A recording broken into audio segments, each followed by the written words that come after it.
दोस्तों स्वागत है आप सभी का बिहारी मीडिया न्यूज चैनल में। चलिए सुनते हैं 15 बड़ी खबरों को। बड़ी खबर में देखिए, बीपीएससी अभ्यर्थियों के विरोध के प्रदर्शन के बीच संपन्न हुआ री एग्जाम। पिछली बार से 700 अधिक अभ्यर्थियों ने दिया परीक्षा। बीपीएससी री एग्जाम का आयोजन शनिवार दोपहर 12 बजे से 2 बजे तक पटना के 22 परीक्षा केंद्रों पर हुआ। इस बार पिछली बार से 700 अधिक अभ्यर्थियों ने पेपर दिया। परीक्षा खत्म होने के बाद छात्रों ने मीडिया से बात करते हुए परीक्षा के पैटर्न और केंद्रों की व्यवस्था के बारे में बात की। अभ्यर्थियों ने एग्जाम के बाद बताया कि पेपर बहुत आसान था। 13 दिसंबर को जो पेपर हुआ था उसी तरह इसको बनाया गया था। दोनों पेपर बहुत बैलेंस था। उन्होंने बताया कि क्लासरूम में भी व्यवस्था बहुत अच्छी थी। एक क्लास में 48 बच्चे बैठे थे। पिछली बार पेपर को लेकर अनियमितता का सवाल उठा था, लेकिन आज का पेपर सही हुआ है।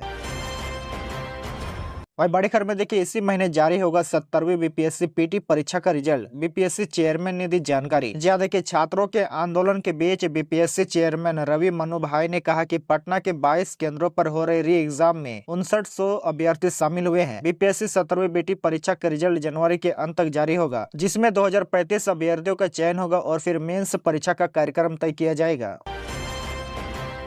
बड़ी खबर में देखिए, बीपीएससी परीक्षा के धरना से हटाए जाएंगे प्रशांत किशोर। डीएम ने चेतावनी देते हुए कहा कि पब्लिक प्लेस में नहीं कर सकते हैं ये काम। जन स्वराज प्रमुख प्रशांत किशोर पिछले 3 दिनों से बीपीएससी की प्रारंभिक परीक्षा को रद्द कराने की मांग को लेकर आमरण अनशन पर बैठे हुए हैं। कल शनिवार 4 जनवरी को तीसरे दिन भी वह गांधी मैदान के गांधी मूर्ति के अंदर आमरण अनशन पर बैठे हुए हैं। पटना के डीएम ने कहा कि प्रशांत किशोर जहाँ धरना दे रहे हैं वहाँ का इलाका प्रतिबंधित है और पिछले 3 दिनों से प्रतिबंधित क्षेत्र में अनशन कर रहे हैं। हमने पहले ही इनको इसके बारे में जानकारी दे दी है कि यहाँ धरना करने का अधिकार नहीं है, इसीलिए वो इस जगह को खाली कर दे, लेकिन उन्होंने जगह खाली नहीं किया है। इसके अलावा पीके की तरफ से दिए गए दलील कि हमें अधिकार है धरना पर बैठने का पर पलटवार करते हुए पटना डीएम ने कहा कि हाईकोर्ट के निर्देश अनुसार धरना के लिए गर्दनी बाग में स्थल निर्धारित है, इसलिए उनको यह जगह खुद से खाली कर देना चाहिए। यदि वह खुद से खाली नहीं करते तो हमें एक्शन लेना होगा। इसके आगे डीएम ने कहा कि सार्वजनिक जगह तो हर जगह है, लेकिन विधि व्यवस्था बनाए रखना होता है। इसका यह मतलब नहीं होता कि आप जहाँ चाहे वह धरना करना शुरू कर दे। यह कहीं से भी उचित नहीं है।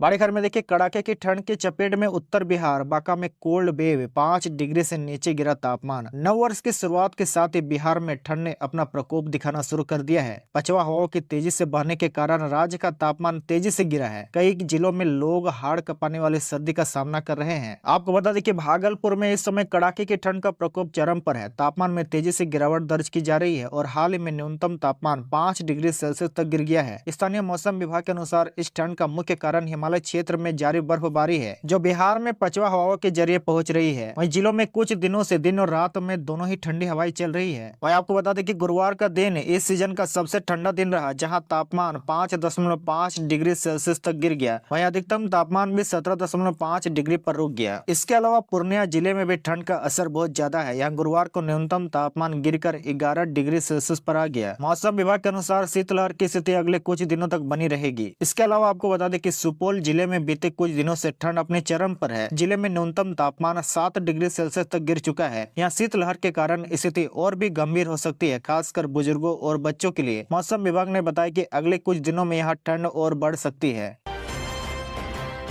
बड़ी खबर में देखिए, शीतलहर को देखते हुए इस जिले में 1 से 5 तक के सभी स्कूल बंद। जी आपको बता दें कि इन दिनों पूरा बिहार शीतलहर की चपेट में है। मौसम विभाग ने कोल्ड डे को लेकर अलर्ट भी जारी किया है। ठंडी हवा चलने की वजह से दिन के तापमान में गिरावट देखने को मिल रही है। वेस्टर्न डिस्टर्बेंस की वजह से 6 जनवरी तक बिहार में तेज हवाओं का सिलसिला जारी रहेगा। वहीं देखिए, मौसम विज्ञान केंद्र पटना ने अपना ताजा अपडेट में बताया कि अगले 2 दिनों तक बिहार के 12 जिलों में मध्यम से घना स्तर का कुहासा देखने को मिल सकता है। इसी बीच गया प्रशासन ने जिले के सभी प्री स्कूल, सरकारी और निजी स्कूलों को बंद करने का आदेश जारी किया है। बड़ी खबर में देखिए, बिहार में ठंड से बिगड़ने लगे हैं हालात। 1 दर्जन से अधिक छात्राएं और महिला टीचर हुई बेहोश। बिहार में कड़ाके की ठंड के कारण अब हालात बिगड़ने लगे हैं, खासकर स्कूली बच्चों पर इसका असर देखने को मिल रहा है। शेखपुरा के बरबीघा प्रखंड के उच्च विद्यालय कुटोत में चल रही स्कूली खेलों के दौरान ठंड लगने से 1 दर्जन छात्राएं और 1 शिक्षिका बेहोश हो गई है। वहीं सभी को तुरंत बरबीघा रेफरल अस्पताल लाया गया। बरबीघा रेफरल अस्पताल के चिकित्सा पदाधिकारी डॉक्टर फैसल अजहर ने बताया कि सूचना मिलने पर अस्पताल से एम्बुलेंस भेजकर सभी को अस्पताल लाया गया। सभी बेहोश मरीजों को प्राथमिक उपचार दिया गया। शिक्षिका का ब्लड प्रेशर काफी अधिक था, जबकि छात्रों को ठंड लगने के कारण बेहोशी आई थी। बड़ी खबर में देखिए, बिहार में जमीन मकान के रजिस्ट्रेशन में अब सभी निबंधनों की होगी जांच, हर जिलों के दफ्तर में जाएंगे अफसर। जी हाँ, देखिए बिहार में जमीन के रजिस्ट्रेशन में हुई गड़बड़ियों की जांच होगी। पिछले दिनों जमीन और फ्लैट निबंधन में गड़बड़ी के मामले उजागर हुए हैं। आपको बता दें कि कहीं व्यावसायिक भूमि का निबंधन आवासीय भूमि के तहत की जा रही है, तो कहीं बहुतला मकान का निबंधन एक तला मकान बताकर किया जा रहा है। वहीं निबंधन अधिकारियों के मिलीभगत से इसी तरह की गड़बड़ी हो रही है। पिछले दिनों निबंधन विभाग की समीक्षा बैठक में इस तरह के मामले मिले हैं। वैशाली में व्यवसायिक जमीन को आवासीय जमीन के निबंधन के तहत 2.5 करोड़ रुपए की गड़बड़ी की गई थी। इसी तरह भागलपुर में 1.5 करोड़ रुपए की गड़बड़ी मिली है। विक्रमगंज में 95 लाख की गड़बड़ी मिली है। निबंधन में इस तरह की गड़बड़ी का नुकसान सरकार के राजस्व पर बढ़ता है। जमीन व मकान के निबंधन में इस तरह की गड़बड़ी की शिकायत के बाद निबंधन विभाग ने सभी निबंधन कार्यालय में निबंधित जमीन और मकान की जाँच का निर्णय लिया है। जिला के अधिकारियों के साथ ही मुख्यालय स्तर के अधिकारी निबंधन कार्यालय से निबंधित जमीन और मकान की जाँच का रिपोर्ट देंगे। जाँच रैंडम आधार पर होगी। समीक्षा बैठक में संभावना जताई गई कि वैशाली और भागलपुर में निबंधन में जिस तरह की गड़बड़ी की है, उसी तरह की गड़बड़ी अन्य जिलों के निबंधन कार्यालय में भी हो रही होगी। बड़ी खबर में देखिए, सीएम नीतीश को ऑफर देने के बाद लालू यादव ने पटना के मौर्या होटल में बुलाई बैठक। आरजेडी ने जारी किया आदेश। बिहार के पूर्व मुख्यमंत्री और राष्ट्रीय जनता दल के अध्यक्ष लालू यादव ने 18 जनवरी को पटना में एक बड़ी बैठक बुलाई है। इस संबंध में पार्टी के महासचिव अब्दुल बारी सिद्दीकी ने एक पत्र भी जारी किया है, जिसमें बताया गया कि पार्टी अध्यक्ष के आदेश पर यह बैठक बुलाई गई है और पार्टी के सभी बड़े नेताओं को इसमें शामिल होना आवश्यक है। बता दें कि यह बैठक उस वक्त बुलाई गई है जब राजद प्रमुख ने बीते दिनों ही मुख्यमंत्री नीतीश कुमार को एनडीए छोड़कर महागठबंधन में शामिल होने का ऑफर दिया है। ऐसे में इस बैठक के सियासी मायने निकाले जा रहे हैं।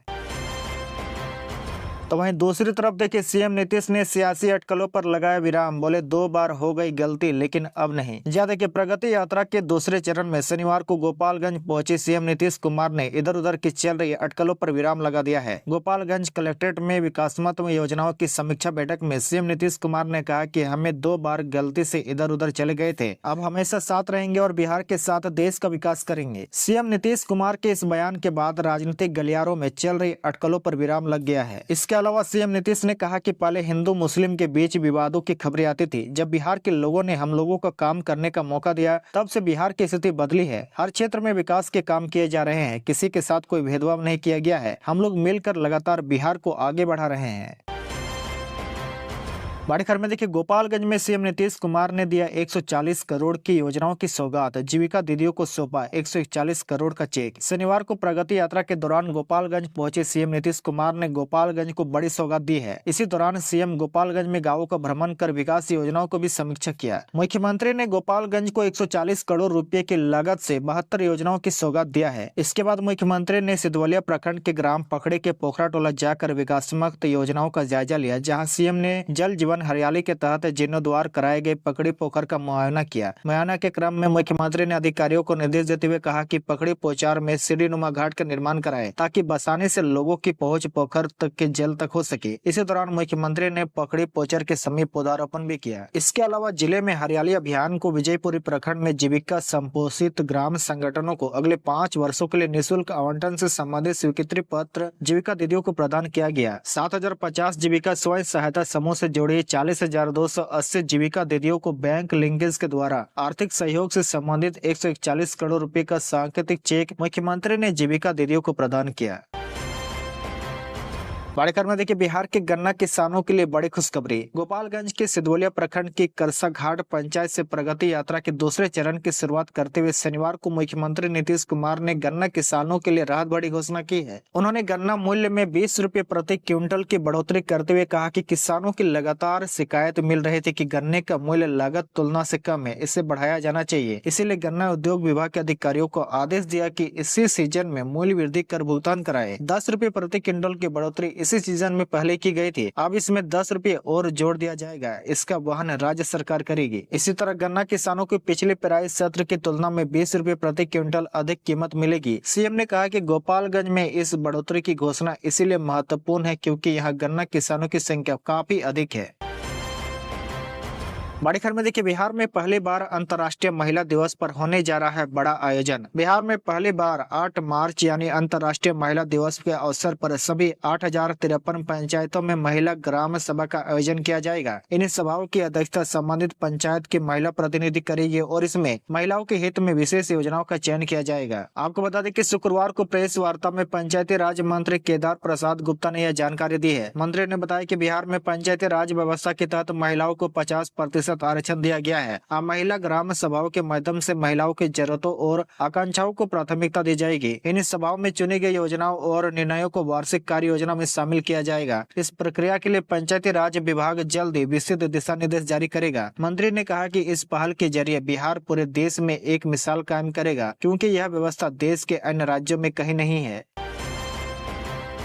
बड़ी खबर में देखिए, दूसरे राज्यों में बिक्री के लिए भेजी जाएगी बिहार की मछलियां। नए साल में बिहार के मत्स्य विभाग मछली के उत्पादन और उसके बिक्री को लेकर नई तैयारी कर रहा है। विभाग द्वारा मुख्यमंत्री मत्स्य विपणन योजना के तहत 13 जिलों में उत्पादित होने वाली मछलियों को दूसरे राज्य में बेचेगी। इसके अलावा विभाग पंचायतों में मछलियों के लिए अलग बाजार भी बनाने जा रही है। यह योजना पूरे बिहार के जमुई और सीमांचल के किशनगंज में चलेगी। इसके अलावा सीतामढ़ी, दरभंगा, समस्तीपुर, वैशाली, बेगूसराय, सारण, शेखपुरा, बक्सर, गोपालगंज, अरवल, बेतिया को भी इस योजना के लिए चयनित किया गया है। आपको बता दें कि मत्स्य विभाग द्वारा जिन मछलियों को दूसरे राज्यों में बिक्री के लिए भेजने की योजना बनाई गई है, उनमें सीतामढ़ी के बैरगनिया और भागलपुर की पिरोया मछली शामिल है। बड़ी खबर में देखिए, राज्य में प्राइवेट स्कूलों में उर्दू पढ़ाने का आदेश लिया गया वापस। बिहार में सीबीएसई स्कूलों में उर्दू पढ़ाने के आदेश को लेकर विवाद खड़ा हो गया है। जिला शिक्षा पदाधिकारियों ने आदेश जारी कर सभी सीबीएसई स्कूलों में एक उर्दू शिक्षक रखने और उर्दू पढ़ाने का आदेश दिया था। उसके बाद इसका जमकर विरोध हो गया। अब मामले को तूल पकड़ता देख इस आदेश को वापस ले लिया गया है। दरअसल किशनगंज जिले में जिला शिक्षा पदाधिकारी नासिर हुसैन द्वारा सीबीएसई स्कूल में एक उर्दू शिक्षक अनिवार्य रूप से रखने और उर्दू अनिवार्य रूप से उर्दू पढ़ाने का आदेश दिया गया था। उसके बाद जिला शिक्षा पदाधिकारी के इस आदेश को लेकर राजनीति शुरू हो गई। कई राजनेता इस मामले में बयानबाजी करना शुरू कर दिए। ऐसे में अब मामले को तूल पकड़ता देख आनंद फानन में इस आदेश को वापस ले लिया गया है। इस बात की जानकारी किशनगंज डीएम ने दी।